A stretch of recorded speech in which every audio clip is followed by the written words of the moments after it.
പുറത്താക്കപ്പെട്ട ബംഗ്ലാദേശ് പ്രധാനമന്ത്രി ഷെയ്ഖ് ഹസീനയ്ക്കെതിരായ കേസിൽ വിധി നാളെ വരും. ബംഗ്ലാദേശിലെ ഇന്റർനാഷണൽ ക്രൈംസ് ട്രിബ്യൂണൽ വിധി പറയാനിരിക്കെ രാജ്യത്ത് സുരക്ഷ ശക്തമാക്കിയിട്ടുണ്ട്. സർക്കാർ വിരുദ്ധ കലാപം അടിച്ചൊതുക്കാൻ മനുഷ്യത്വഹീനമായ ആക്രമണങ്ങൾ നടത്തിയതാണ് ഷെയ്ഖ് ഹസീനയ്ക്കെതിരായിട്ടുള്ള കുറ്റം. ഷെയ്ഖ് ഹസീനയുടെ ക്യാബിനറ്റിലെ ആഭ്യന്തരമന്ത്രിയായിരുന്ന Asaduzzaman Khan Kamal, police inspector general Chowdhury Abdullah Al Mamun എന്നിവരും കേസിലെ പ്രതികളാണ്. 1400ഓളം പേരാണ് ബംഗ്ലാദേശ് കലാപത്തിൽ കൊല്ലപ്പെട്ടത്. വിവരങ്ങളുമായി ഐസൻ ജോസ് ചേരുന്നുണ്ട്. ഐസൻ, നമുക്കറിയാം നാളെ ഷെയ്ഖ് ഹസീനയ്ക്കും ബംഗ്ലാദേശിനും ജീവന്റെ വിലയുള്ളൊരു ദിവസമാണ്. നാളെ ആ നിർണായക വിധി പുറത്തു വരികയാണ്. അപ്പോൾ എന്തൊക്കെ കുറ്റങ്ങളാണ് ഈ ഷെയ്ഖ് ഹസീനയ്ക്കെതിരായ കേസിൽ ചുമത്തിയിരിക്കുന്നത്?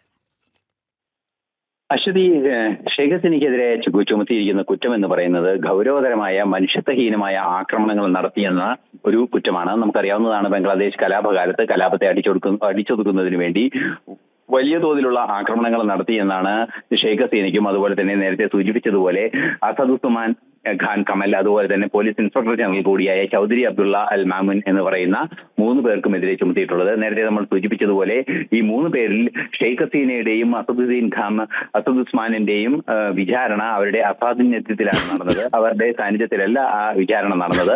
എന്നാൽ പോലീസ് ഇൻസ്പെക്ടർ ജനറൽ ആ വിചാരണയ്ക്ക് തയ്യാറാവുകയും ചെയ്തു.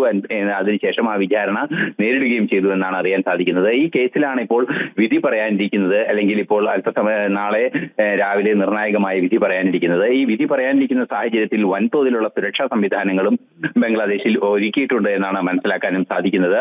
ഇന്റർനാഷണൽ ക്രിമിനൽ കോർട്ട് ബംഗ്ലാദേശ് എന്ന് പറയുന്ന കോടതി ട്രിബ്യൂണലിന്റെ അധികാര പരിധിയിലാണ് ഈ കേസ് ചാർജ് ചെയ്തിരിക്കുന്നത്. അതുകൊണ്ട് തന്നെ ഈ കേസുമായി ബന്ധപ്പെട്ട നടപടികൾ നാളെ രാവിലെ തന്നെ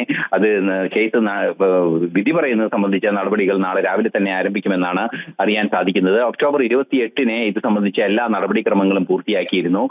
മാത്രമല്ല മറ്റു പല സംവിധാനങ്ങളും, അതായത് സൈനിക സംവിധാനങ്ങൾ ഒരുക്കുന്നതിന്റെ ഭാഗമായി മറ്റു പല സംവിധാനങ്ങളും ഒരുക്കുകയും ഇന്റലിജൻസ് വിവരങ്ങൾ കൃത്യമായി വിശദീകരിക്കുകയും ഒക്കെ ചെയ്യുന്ന നടപടികളും മുന്നോട്ട് പോയിട്ടുണ്ട് എന്നാണ് അറിയാൻ സാധിക്കുന്നത്.